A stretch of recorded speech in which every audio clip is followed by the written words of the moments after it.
ക്രിസ്തുയേശുവിൻ്റെ അതിപരിശുദ്ധ നാമത്തിന് മഹത്വമുണ്ടാകുമാറാകട്ടെ. ദൈവ മുൻപാകെ അവിടുത്തെ തിരുവെഴുത്തുകളിൽ നിന്ന് വിശ്വസ്തത എന്ന ദൈവിക സ്വഭാവത്തെക്കുറിച്ച് നാം പഠിച്ചുകൊണ്ടിരിക്കുകയാണ്. കഴിഞ്ഞ പല പാഠങ്ങളിലായി വിശ്വസ്തത എന്താണ്, എവിടെയെല്ലാമാണ് വിശ്വസ്തത കാണുന്നത്, അതെങ്ങനെയാണ് ഉത്ഭവിക്കുന്നത് എന്നുള്ള കാര്യങ്ങളൊക്കെയും നമ്മൾ ഗ്രഹിപ്പാനിടയായി തീർന്നു. അതിൻ്റെ ഉള്ളടക്കം അല്ലെങ്കിൽ ആകത്തുക ഇപ്രകാരമായിരുന്നു: ദൈവം സ്വഭാവത്താൽ വെളിപ്പെടുന്നവനാണ്. ദൈവത്തിന് രൂപമില്ല, ദൈവത്തിന് സ്ഥലകാല പരിമിതിയില്ല. ദൈവം വെളിച്ചങ്ങളുടെ പിതാവാണ്, യേശുക്രിസ്തുവിൻ്റെ പിതാവാണ്, സകലത്തിനും കാരണഭൂതനാണ്, അനാദിയാണ്, ശാശ്വതവാസിയാണ്. ഇങ്ങനെയൊക്കെയുള്ള കാര്യങ്ങൾ നമ്മൾ വചനത്തിൽ നിന്ന് പഠിക്കുന്നു. ഇങ്ങനെയുള്ള ദൈവത്തെ എങ്ങനെ ദർശിക്കാൻ കഴിയും? ഇങ്ങനെയുള്ള ദൈവത്തെ ദർശിക്കാൻ കഴിയുന്ന ഏറ്റവും വലിയ ദർശനമാണ് ദൈവപുത്രനായ ക്രിസ്തു. ദൈവത്തെ കാണാൻ സാധിക്കുന്നില്ല, ക്രിസ്തുവിനെ കാണാം. ദൈവത്തിൻ്റെ സകല സ്വഭാവങ്ങളെയും ക്രിസ്തുവിൽ കൂടിയാണ് നമുക്ക് വെളിപ്പെട്ട് കാണുവാൻ സാധിക്കുന്നത്. അങ്ങനെ ദൈവത്തിൻ്റെ സ്വഭാവം വെളിപ്പെടുന്ന ഏറ്റവും പൂർണ്ണമായിട്ട് വെളിപ്പെട്ട് കാണുന്ന മനുഷ്യനാണ് യേശു. ഈ സ്വഭാവം തൻ്റെ സഭയിലും ഉണ്ടാകുവാൻ ദൈവം ആഗ്രഹിക്കുന്നു. അങ്ങനെ ഗലാത്യ ലേഖനം 5-ാം അധ്യായത്തിൽ ദൈവിക സ്വഭാവങ്ങൾ ആത്മാവിനാൽ പുറപ്പെടുവിക്കുന്ന ദൈവം മനുഷ്യർക്ക് തൻ്റെ ആത്മാവിനെ കൊടുത്തു. അതിൻ്റെ ഉദ്ദേശം ആത്മാവിൽ അടങ്ങിയിട്ടുള്ള ദൈവിക സ്വഭാവങ്ങൾ, ആ 9 കാര്യങ്ങൾ മനുഷ്യനിൽ നിന്ന് വെളിപ്പെട്ട് കാണണം. അത് വെളിപ്പെട്ട് കഴിഞ്ഞാൽ ദൈവിക സ്വഭാവം തന്നെ മനുഷ്യനിലും വെളിപ്പെട്ട് കാണുന്നത് ദൈവത്തിന് പ്രസാദകരമാണ്. അവനെ ഒരു കൃഷിക്കാരൻ ഫലം കായ്ക്കുന്ന വൃക്ഷത്തെ മാനിക്കുന്നത് പോലെ അങ്ങനെയുള്ളവനെ ദൈവം മാനിക്കും. അവന് ഈ ലോകത്തിൽ മാത്രമല്ല, തലമുറയായിട്ടും നിത്യതയിലും അവന് അറ്റുപോകാത്തതും കുറഞ്ഞു പോകാത്തതുമായ അനുഗ്രഹങ്ങൾ നൽകും എന്നുള്ളത് നമ്മൾ പഠിച്ചു കഴിഞ്ഞു. ഇന്ന് നമുക്ക് ദൈവത്തിൻ്റെ വിശ്വസ്തത, അതിൻ്റെ ഒരു ഭാഗത്തെക്കുറിച്ച് ചിന്തിക്കാം. ദൈവത്തിൻ്റെ വിശ്വസ്തത മുഴുവൻ വെളിപ്പെട്ടത് ലോകത്തിൽ മനുഷ്യനായ യേശുക്രിസ്തുവിലാണെന്ന് നമ്മൾ പഠിച്ചു. അങ്ങനെ മനുഷ്യനായ യേശുക്രിസ്തു വെളിപ്പെട്ട വിശ്വസ്തതയെക്കുറിച്ച് നമ്മളിന്ന് ചില കാര്യങ്ങൾ ഗ്രഹിക്കുകയാണ്. യോഹന്നാൻ്റെ വെളിപ്പാട് പുസ്തകത്തിൽ 1-ാം അധ്യായത്തിൻ്റെ 4-ാം വാക്യത്തിൽ ഇപ്രകാരം എഴുതിയിരിക്കുന്നു: യോഹന്നാൻ ആസിയയിലെ 7 സഭകൾക്കും എഴുതുന്നത്, ഇരിക്കുന്നവനും ഇരുന്നവനും വരുന്നവനുമായവങ്കിൽ നിന്നും അവൻ്റെ സിംഹാസനത്തിൻ്റെ മുമ്പിലുള്ള 7 ആത്മാക്കളുടെ പക്കൽ നിന്നും വിശ്വസ്ത സാക്ഷിയും മരിച്ചവരിൽ ആദിജാതനും ഭൂരാജാക്കന്മാർക്ക് അധിപതിയുമായ യേശുക്രിസ്തുവിങ്കിൽ നിന്ന് നിങ്ങൾക്ക് കൃപയും സമാധാനവും ഉണ്ടാകട്ടെ. ഈ ലോകത്തിൽ വന്ന യേശുവിനെ കുറിച്ചാണ് അവിടെ എഴുതിയിരിക്കുന്നത്. 2000-ൽ പരം വർഷങ്ങൾക്ക് മുമ്പ്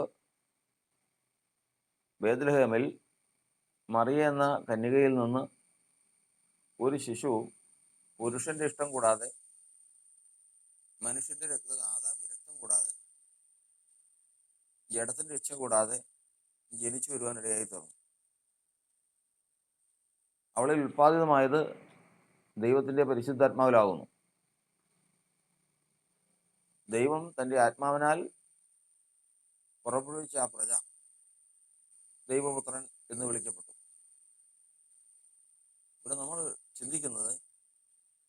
ഇപ്രകാരം ലോകത്തിലേക്ക് ജനിച്ച ഈ മനുഷ്യൻ യേശു എന്ന് വേർ വിളിക്കപ്പെട്ട് ഈ ലോകത്തിൽ ജനിച്ച് ജീവിച്ച ആ മനുഷ്യൻ സാക്ഷ്യം പ്രാപിച്ചവനാണ്.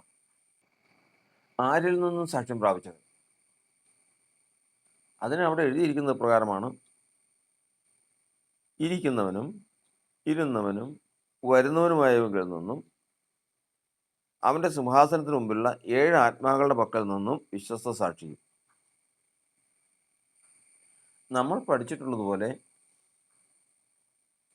ദൈവത്തിൻ്റെ മന്ദിരത്തിന് മുഖ്യമായിട്ടും 3 ഭാഗങ്ങളായിട്ട് തിരിക്കപ്പെട്ടിട്ടുള്ള സ്ഥലങ്ങളുണ്ട്.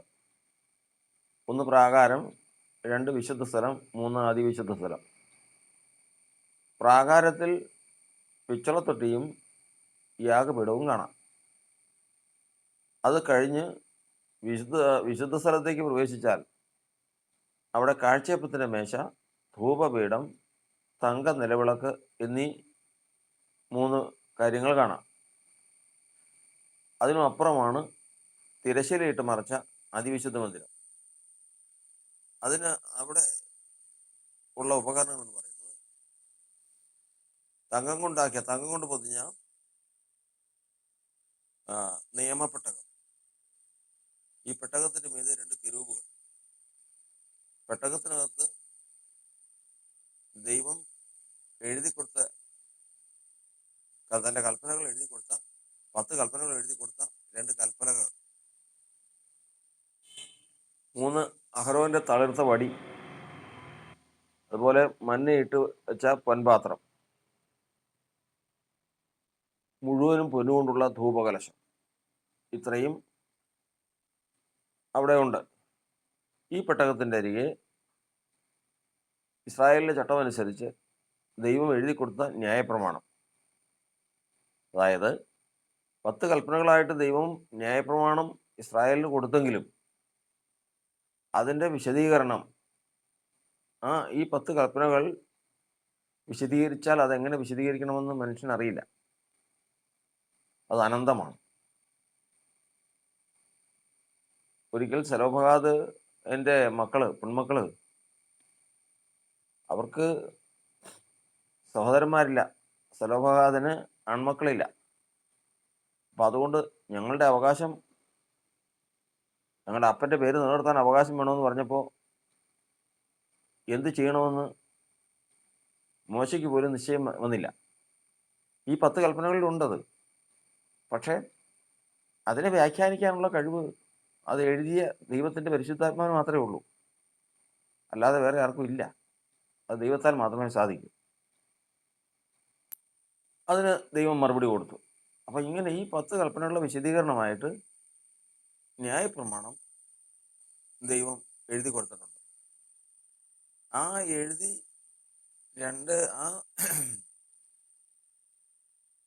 കൊടുത്ത പുസ്തകമാണ് ഉൽപ്പത്തി, പുറപ്പാട്, ലേവ്യ, സംഖ്യ, ആവർത്തനം എന്നീ പഞ്ചഗ്രന്ഥങ്ങൾ എന്ന് പറയുന്നത്. മോശ ജനിക്കുന്നതിന് മുമ്പ് കൊണ്ട് ഉൽപ്പത്തി മുതലുള്ള കാര്യങ്ങൾ എങ്ങനെ മോശയ്ക്ക് കിട്ടിയെന്ന് ചോദിച്ചാൽ, പർവ്വതത്തിലിരിക്കുമ്പോൾ ദൈവം അത് മോശയോട് ആദ്യം മുതലുള്ളത് പറഞ്ഞു കൊടുത്തു എന്ന് തന്നെയാണ് അർത്ഥം. അതിനപ്പുറത്തേക്ക് നമ്മൾ ഗ്രഹിക്കുന്നില്ല. ഇങ്ങനെ എഴുതി കിട്ടിയ വാക്കുകൾ പുസ്തക രൂപത്തിലാക്കി ന്യായപ്രമാണ പുസ്തകം എന്ന പേരിൽ അറിയപ്പെട്ടു. അത് പെട്ടകത്തിന്റെ അരികെ വെക്കണം, അകത്തല്ല, പെട്ടകത്തിന്റെ അരികെ വെക്കണം. അപ്പോൾ സമാഗമ കൂടാരത്തിൽ ഇത്രയും ഭാഗങ്ങളാണുള്ളത്. 1 പ്രാകാരം, 2 വിശുദ്ധ സ്ഥലം, 3 അതിവിശുദ്ധ സ്ഥലം. ഈ 3 സ്ഥലത്തും ഉള്ള ഉപകരണങ്ങളും ഉണ്ടായിരിക്കേണ്ട കാര്യങ്ങളും നമ്മൾ ഏറെക്കുറെ വേഗത്തിലൊന്ന് ഗ്രഹിച്ചു. ഇവിടെ നമ്മൾ പഠിക്കുന്നത് ദൈവത്തിൻ്റെ മുൻപാകെ അതിവിശുദ്ധ സ്ഥലത്തിൽ കൃപാസനത്തിൽ 2 കെരൂബുകൾക്ക് മധ്യേ നിന്നാണ് ദൈവം മോശയോട് സംസാരിച്ചത്. ഇതാണ് കൃപാസനം എന്ന് പറയുന്നത്. ഈ കെരൂബുകൾക്ക് മധ്യേ ഉള്ള ആ തങ്കപ്പലകയുടെ ആ ഭാഗത്തിനാണ് കൃപാസനം എന്ന് പറഞ്ഞിരുന്നത്. അവിടെ നിന്ന് ദൈവം മോശയോട് സംസാരിക്കും. ഒരു സ്നേഹിതൻ തൻ്റെ സ്നേഹിതനോട് സംസാരിക്കുന്ന പോലെ അവർ തമ്മിൽ സംസാരിച്ചു. ഇങ്ങനെ മോശ അത് കേട്ട് ഇവിടെ ജനത്തോട് സംസാരിക്കും. ഇതിൻ്റെ മുമ്പാകെ വിശുദ്ധ സ്ഥലത്ത് എപ്പോഴും കത്തിക്കൊണ്ടിരിക്കുന്ന, എപ്പോഴും പ്രകാശിച്ചുകൊണ്ടിരിക്കുന്ന ഒരു വിളക്കുണ്ട്. തങ്ക നിലവിളക്ക്, അടിപ്പ് പണിയായി ഉണ്ടാക്കിയ തങ്ക നിലവിളക്ക്. ഈ തങ്ക നിലവിളക്കിന് 7 ദീപങ്ങളാണുള്ളത്. ഈ 7 ദീപങ്ങൾ ദൈവത്തിന് മുമ്പാകെ ജ്വലിച്ചുകൊണ്ടിരിക്കും. അപ്പോൾ തങ്ക നിലവിളക്ക് എന്ന് പറയുന്നത് അത് സൂചനയാണ്, അല്ലെങ്കിൽ ആലങ്കാരിക ഭാഷയാണ്. ഈ തങ്ക നിലവിളക്കിലുള്ള 7 ദീപങ്ങൾ എന്ന് പറയുന്നത് 7 ആത്മാവാണ്. ആത്മാവ് ഒന്ന്, ദൈവത്തിൻ്റെ ആത്മാവ് ഒന്നേ ഉള്ളൂ. എന്നാൽ അതിൽ നിന്ന് 7 ഭാഗമായിട്ട് അത് തിരിച്ചിട്ടുണ്ട്. ഇതിനെയാണ് നമ്മൾ 7 സ്വഭാവങ്ങളായിട്ട് അത് വെളിപ്പെട്ട് നിൽക്കും. അപ്പോൾ ഈ 7 ദീപം തെളിഞ്ഞു നിൽക്കുക എന്ന് പറഞ്ഞാൽ 7 ആത്മാവിൻ്റെയും സ്വഭാവങ്ങൾ തെളിഞ്ഞു നിൽക്കുക എന്നുള്ളതാണ്. ഏതാ ഈ 7 സ്വഭാവങ്ങൾ? അതാണ് ഇശായിയുടെ കുറ്റിയിന്മേൽ ഇശായിയുടെ യശയാപ്രവചനം 11-ാം അധ്യായത്തിൻ്റെ 1-ാം വാക്യത്തിൽ, എന്നാൽ ഇശായിയുടെ കുറ്റിയിൽ നിന്നൊരു മുള പൊട്ടി പുറപ്പെടും, അവൻ്റെ വേരുകളിൽ നിന്ന് ഉള്ള ഒരു കൊമ്പ് ഫലം കായ്ക്കും, അവൻ്റെ മേലെ യഹോവയുടെ ആത്മാവ് വസിക്കും, ജ്ഞാനത്തിൻ്റെയും വിവേകത്തിൻ്റെയും ആത്മാവ്, ആലോചനയുടെയും ബലത്തിൻ്റെയും ആത്മാവ്, പരിജ്ഞാനത്തിൻ്റെയും യഹോഭക്തിയുടെയും ആത്മാവ് തന്നെ. ഇവിടെ 7 കാര്യം. അപ്പോൾ ഇശായിയുടെ കുറ്റിയിന്മേൽ നിന്ന് ഒരു മുള പൊട്ടി പുറപ്പെടും. ഇശായിയുടെ മകനാണ് ദാവീദ്. യഥാർത്ഥത്തിൽ ദാവീദിന്റെ സന്തതി എന്ന് പറയുന്നതാണ് മുള പൊട്ടി പുറപ്പെട്ട ആ മുളയാണ് യേശു. ദാവീദിന്റെ വീണുപോയ കൂടാരം അത് വീണ്ടും നിവർത്തി അതിൽ നിന്ന് മുളച്ചു വന്നതാണ് യേശു. തലമുറയെക്കുറിച്ച് പഠിക്കുമ്പോൾ അബ്രഹാമിന്റെ സന്തതി ദാവീദിന്റെ സന്തതി യേശു, ഇങ്ങനെയാണ്. അത് ഓരോ നിലകളാണ്. അപ്പോൾ ഇവിടെ നമ്മൾ പഠിക്കുന്നത് ഈ വ്യക്തിയുടെ മേൽ, അതായത് ഈ മുള എന്ന് പറയുന്ന ഇശായിയുടെ കുറ്റിയിൽ നിന്ന് മുളച്ച ഈ മനുഷ്യന്റെ മേൽ ദൈവത്തിൻ്റെ ആത്മാവ് വസിക്കും. നമുക്കറിയാം, ദൈവത്തിൻ്റെ ആത്മാവിനെ സംബന്ധിച്ചിടത്തോളം സംശയമില്ലാത്ത കാര്യമാണ്. എഫേസ്യ ലേഖനത്തിൽ എഴുതിയിട്ടുണ്ട്, ആത്മാവ് ഒന്നേ ഉള്ളൂ, അതിനാർക്കും തർക്കമില്ല. എന്നാൽ ആത്മാവിനെ 7 വിഭാഗിച്ചിട്ടുണ്ട്. എങ്ങനെ വിഭാഗിച്ചു? ആത്മാവിൻ്റെ സ്വഭാവങ്ങളെ 7 വിഭാഗിച്ചിരിക്കുന്നു. അതുകൊണ്ടാണ് 7 ആത്മാവെന്ന് പറയുന്നത്. ഈ 7 ആത്മാവ് എന്ന് പറഞ്ഞത് എന്തുകൊണ്ടാണ്? ദൈവത്തിൻ്റെ വചനത്തിൽ നമ്മൾ പഠിക്കുന്നത് ആദാമിൽ ദൈവത്തിൻ്റെ ആത്മാവ് ഉണ്ടായിരുന്നല്ലോ. ആദാമിൽ ഉണ്ടായിരുന്ന ഭാഗങ്ങളാണ് അവൻ്റെ മാനുഷിക വശം, ദേഹം, ദേഹി, ആത്മാവെന്ന് പറയുന്ന 3 ഘടകങ്ങളും. അവനെ ദൈവപുത്രനാക്കിയ 3 ഘടകമാണ് പരിശുദ്ധാത്മാവ്,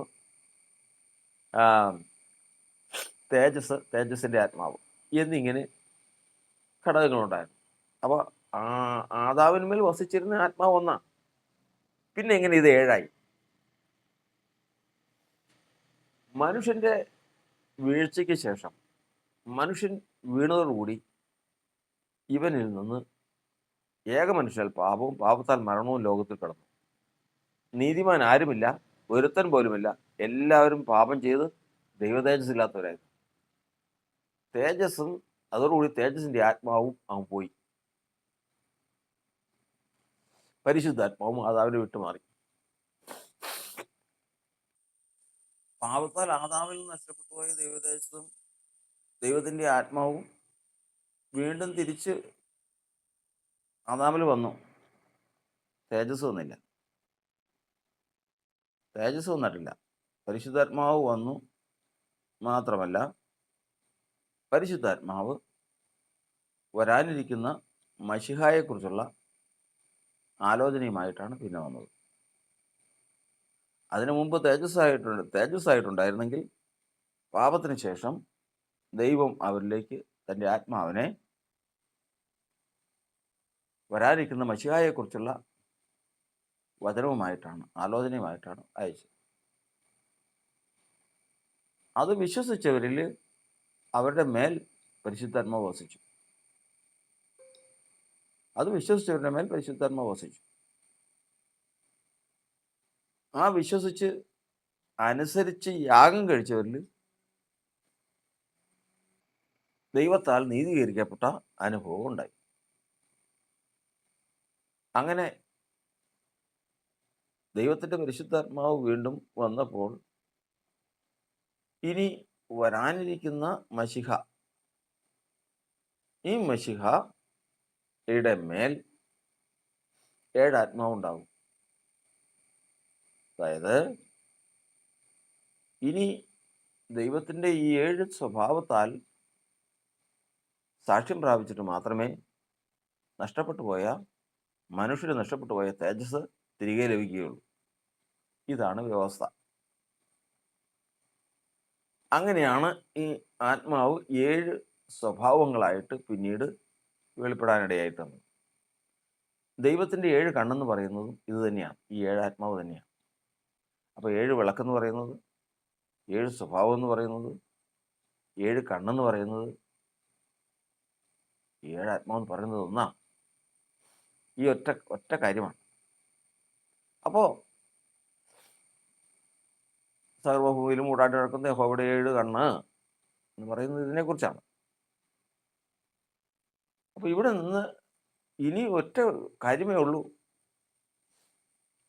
പരിശുദ്ധാത്മാവ് വിട്ടു പോയതിനു ശേഷം വീണ്ടും പരിശുദ്ധാത്മാവ് മനുഷ്യന് വന്നതിന് ശേഷം ഈ 7 ആത്മാവിനാലും ഇനി ആര് സാക്ഷ്യം പ്രാപിക്കുന്നുവോ അവന് മാത്രമേ മാനവരാശിക്ക് നഷ്ടപ്പെട്ടു പോയ തേജസ്, നിത്യത, മരണമില്ലായ്മ തിരികെ കിട്ടുകയുള്ളൂ. അന്ന് മുതൽ മനുഷ്യവംശത്തിന് ദൈവം തൻ്റെ ആത്മാവിനെ കൊടുത്തു, പരിശുദ്ധാത്മാവിനെ കൊടുത്തു. ഈ 7 ആത്മാവിനും അല്ലെങ്കിൽ 7 സ്വഭാവം അതിനകത്തുണ്ട്. യഹോവയുടെ ആത്മാവ് ജ്ഞാനത്തിൻ്റെ, ബലത്തിൻ്റെ, പരിജ്ഞാനത്തിൻ്റെ, വിവേകത്തിൻ്റെ, ഭക്തിയുടെ, ആലോചനയുടെ എല്ലാം അതിനകത്തുണ്ട്. ദൈവത്തിൻ്റെ പരിശുദ്ധാത്മാവിൽ എല്ലാം അടങ്ങിയിട്ടുണ്ട്. പക്ഷേ ഈ 7 ആത്മാവിലും സാക്ഷി പ്രാപിക്കുന്ന കാര്യമില്ല. ഏറ്റവും പ്രിയ പുരുഷനായ ദാനിയേൽ പോലും ഒരു ന്യൂനതയും കണ്ടെത്താൻ നമുക്ക് സാധിച്ചിട്ടില്ല എന്ന് നമ്മൾ വിശ്വസിക്കുന്ന പല കർത്താവിൻ്റെ ദാസന്മാരും ദൈവഭക്തന്മാരും ഈ ലോകത്തിലുണ്ടായിരുന്നു. പക്ഷേ ഇവരാരും ഈ 7 ആത്മാവിനാലും സാക്ഷ്യം പ്രാപിച്ചിട്ടില്ല. കാരണം 7 ആത്മാവിനാലും സാക്ഷ്യം പ്രാപിച്ചു കഴിഞ്ഞാൽ മാനവരാശിക്ക് നഷ്ടപ്പെട്ടു പോയ തേജസ് തിരികെ ലഭിക്കണം. അങ്ങനൊരു സംഭവം ഉണ്ടായിട്ടില്ല. ആ സംഭവം ഉണ്ടായാൽ, ഈ 7 ആത്മാവിനാലും സാക്ഷ്യം പ്രാപിച്ചാൽ, അന്ന് പാപങ്ങൾ, മനുഷ്യവംശം ചെയ്തു പോയ പാപം, ദൈവത്തോട് ചെയ്തു പോയ പാപം ക്ഷമിക്കുന്ന പാപത്തിന് പരിഹാരം. എന്നാൽ റോമാലേഖനത്തിൽ നമ്മൾ വായിക്കുന്നത് ന്യായപ്രമാണത്തിന് സാധിപ്പാൻ കഴിയാത്തതിനെ സാധിപ്പിക്കാനാണ് യേശു ലോകത്തിലേക്ക് വന്നത്. ഒരാളും ഉണ്ടായില്ല. ദൈവത്തിൻ്റെ 7 ആത്മാവിൽ നിന്ന് സാക്ഷ്യം പ്രാപിച്ച ഒരാളും ഈ ലോകത്തിൽ ഉണ്ടായില്ല. 7 ആത്മാവിനാലും സാക്ഷ്യം പ്രാപിക്കുന്ന ഒരാളും ഇല്ല. ഈ സമയത്താണ് യേശു ലോകത്തിലേക്ക് വരുന്നത്. ദൈവത്തിൻ്റെ ആത്മാവിനാൽ ജനിച്ചു. സാധാരണ ഒരു മനുഷ്യനെ പോലെ ദേഹം, ദേഹി, ആത്മാവെന്ന് പറയുന്ന 3 ഘടകങ്ങളുള്ളവനായി ലോകത്തിൽ ജീവിച്ചു. അവൻ്റെ മേൽ ദൈവത്തിൻ്റെ പരിശുദ്ധാത്മാവ് വന്നു. ദൈവത്തിൻ്റെ പരിശുദ്ധാത്മാവിനാൽ ഈ 7 സ്വഭാവവും വന്നു. ഈ 7 സ്വഭാവവും അവൻ്റെ ജീവിതത്തിൽ നിറവേറ്റി. ഈ 7 സ്വഭാവത്തിന് വിരുദ്ധമായിട്ടുള്ളതൊന്നും ആ മനുഷ്യനുണ്ടായില്ല. ദൈവത്തിൻ്റെ ആലോചന, ഭക്തി, ബലം, വിവേകം, ഇതിലൊന്നിലും, ഈ കാര്യങ്ങളിൽ ഒന്നിലും ഒരു കുറവും ആ മനുഷ്യനുണ്ടായിട്ടില്ല. മാത്രമല്ല, ദൈവത്തിൻ്റെ 7 സ്വഭാവം അല്ലെങ്കിൽ 7 ആത്മാവും സാക്ഷ്യം പറഞ്ഞു, ഈ മനുഷ്യനിൽ കളങ്കമില്ല, ഈ മനുഷ്യനിൽ ദൈവത്തിന്റെ വചനം പറയും, ദൈവഭക്തിയുടെ മർമ്മം സമ്മതമാവണ്ണം വലിയതാകുന്നു. എന്താണ് ദൈവഭക്തിയുടെ മർമ്മം? 1 തീമോഥെയോസിന്റെ ലേഖനം 3-ാം അധ്യായത്തിന്റെ 16-ാം വാക്യത്തിൽ പ്രകാരം എഴുതിയിരിക്കുന്നു,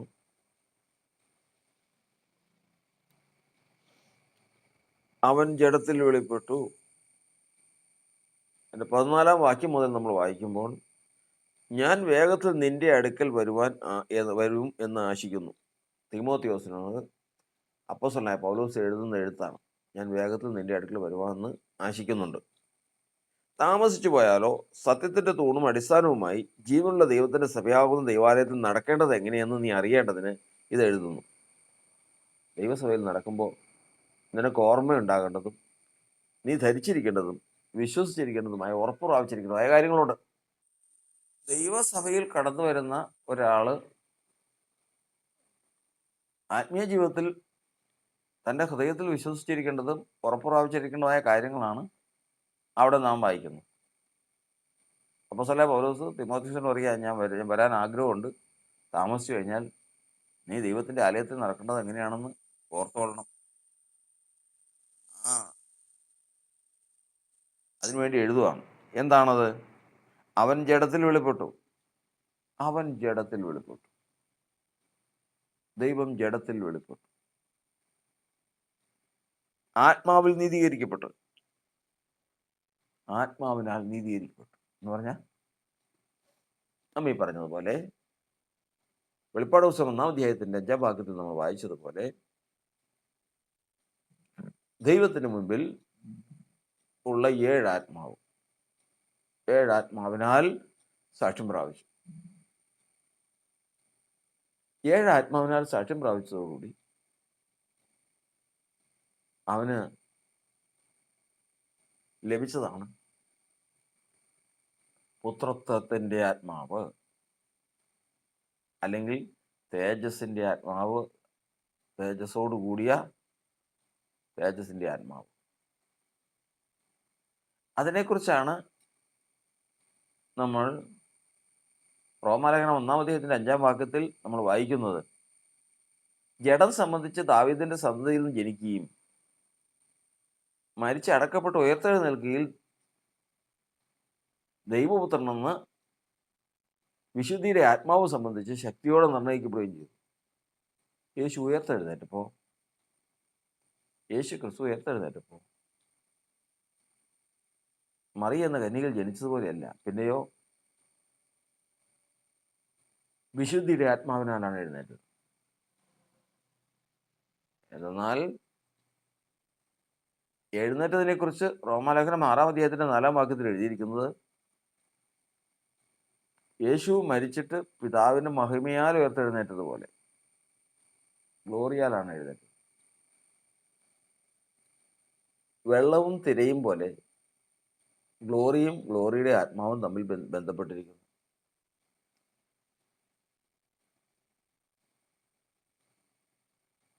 അപ്പോൾ യേശു ഇവിടുന്ന് എഴുന്നേറ്റപ്പോഴും ഉയർത്തെഴുന്നേറ്റപ്പോഴും ഗ്ലോറി വന്നിരുന്നില്ല. പക്ഷെ ഗ്ലോറിയുടെ ആത്മാവ് കിട്ടി, വിശുദ്ധിയുടെ ആത്മാവ് കിട്ടിയെന്ന് റോമാലേഖനം 1-ാം അധ്യായത്തിൽ വായിച്ചു. ആ വിശുദ്ധിയുടെ ആത്മാവ് ഗ്ലോറി ആയിരുന്നു എന്ന് റോമാലേഖനം 6-ാം അധ്യായം 4-ാം വാക്യത്തിൽ വായിച്ചു. ഇത് കഴിഞ്ഞതിന് ശേഷം ഉയർത്തെഴുന്നേറ്റ യേശു സ്വർഗാരോഹണം ചെയ്ത് അതിവിശുദ്ധ മന്ദിരത്തിൽ ചെന്നു ദൈവത്തിന് മുമ്പാകെ തന്റെ സ്വന്തം രക്തം തെളിച്ചു.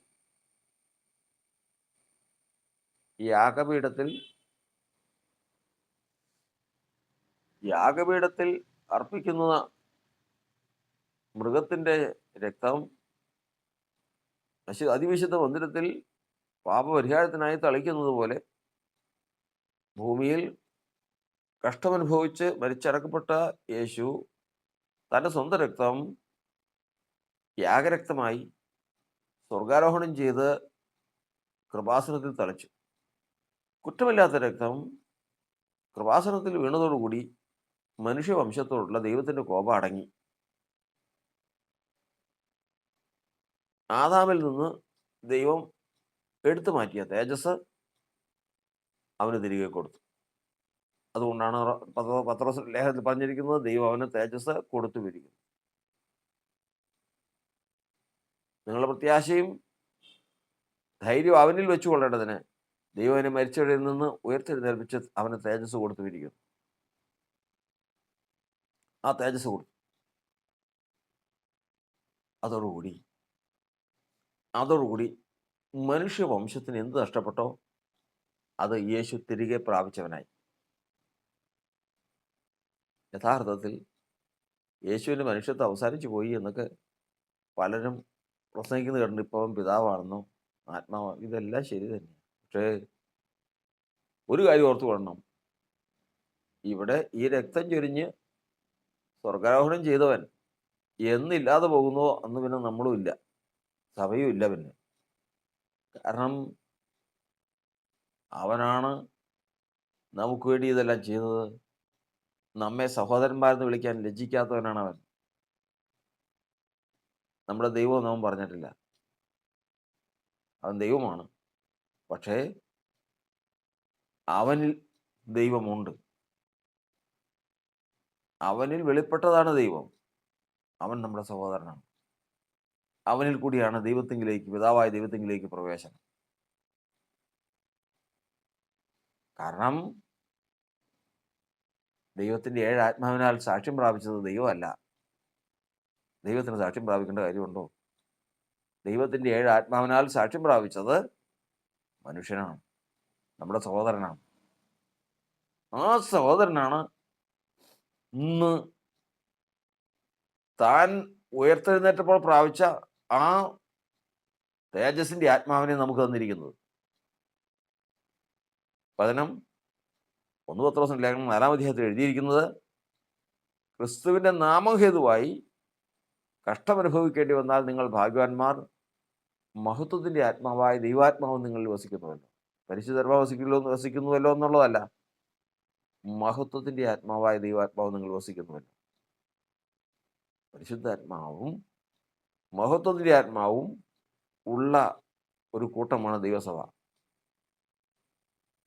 യേശുക്രിസ്തു മരിച്ചവരിൽ നിന്ന് ഉയർത്തെഴുന്നേറ്റ ആ ഘട്ടത്തിൽ ആയി നിൽക്കുന്ന സഭ എന്ന് പറഞ്ഞതിൻ്റെ കാരണം, യേശുക്രിസ്തു മരിച്ചവരിൽ നിന്ന് എഴുന്നേറ്റെങ്കിലും അവൻ്റെ മുഖത്ത് തേജസ് വന്നിട്ടില്ല. തേജസ് വരണമെങ്കിൽ ശുശ്രൂഷ കഴിയണം. സ്വർഗാരോഹണം ചെയ്ത് ശുശ്രൂഷയും കൂടി കഴിഞ്ഞാലേ തേജസ് കിട്ടുള്ളൂ. ഇതുപോലെ മനുഷ്യൻ യേശുക്രിസ്തുവിനോട് മരിച്ചടക്കപ്പെട്ട് ഉയർത്തെഴുന്നേറ്റു. യേശുവിന് കിട്ടിയതുപോലെ തന്നെ ഗ്ലോറിയുടെ ആത്മാവ് നമുക്കും കിട്ടി. കാരണം ഉയർത്തെഴുന്നേറ്റ അതേ ആത്മാവ് നമുക്കും കിട്ടി. പക്ഷെ തേജസ് കിട്ടിയിട്ടില്ല. തേജസ് കിട്ടണമെങ്കിൽ കൊലോസ്യ ലേഖനം 3-ാം അധ്യായത്തിൽ നമ്മൾ വായിക്കുന്നത് പോലെ അവൻ തേജസ്സിൽ പ്രത്യക്ഷമാകുമ്പോൾ നാമും അവനോട് തേജസ്സിൽ പ്രത്യക്ഷപ്പെടും. നാമും അവനോടുകൂടെ തേജസ്സിൽ പ്രത്യക്ഷപ്പെടും. കാരണം യേശുക്രിസ്തു മരിച്ചടക്കപ്പെട്ട് ഉയർത്തെഴുന്നേറ്റതുപോലെ നാമും ഇന്ന് മഹത്വത്തിൻ്റെ ആത്മാവിനെ പ്രാപിച്ചിരിക്കുക.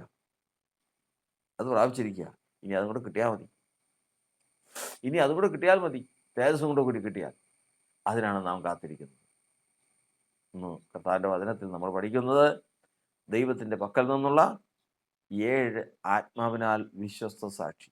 ഈ 7 ആത്മാവും പറഞ്ഞു അവൻ വിശ്വസ്തനാണ്. ഇന്ന് ആ വിശ്വസ്തനാണ് നമ്മുടെ ഉള്ളിൽ വസിക്കുന്നത്. ഈ 7 ആത്മാവിനാലും സാക്ഷ്യം പ്രാപിച്ച യേശു എന്ന വിശ്വസ്തനാണ് നമ്മുടെ ഉള്ളിൽ വസിക്കുന്നത്. നമ്മിൽ നിന്നും ദൈവം ആഗ്രഹിക്കുന്നത് ഒന്ന് മാത്രമേ ഉള്ളൂ, വിശ്വസ്തനായിരിക്കുക. നമ്മുടെ വിശ്വസ്തത തെളിയിപ്പാൻ ദൈവം നമുക്ക് പ്രവർത്തികൾ വെച്ചിട്ടുണ്ട്. ദൈവം നമുക്ക് ജീവിതം വെച്ചിട്ടുണ്ട്. അതിൽ നമ്മൾ വിശ്വസ്തം തെളിയിച്ചാൽ അവൻ വിശ്വസ്തനെന്ന് സാക്ഷ്യം പറഞ്ഞ 7 ആത്മാവ് ദൈവസഭയെക്കുറിച്ചും സാക്ഷ്യം പറയും. ദൈവം തൻ്റെ പുത്രന് കൊടുത്ത തേജസ് ദൈവപുത്രൻ തൻ്റെ സഭയ്ക്കും കൊടുക്കും. അങ്ങനെ തേജസ്സിൽ പൂർണ്ണരായി ദൈവവും ദൈവപുത്രനായ ക്രിസ്തു യേശുവും ദൈവസഭയും ഒരുമിച്ച് വാഴുന്ന സമയം വരുന്നു. ദൈവം നമ്മെ അനുഗ്രഹിക്കുമാറാകട്ടെ.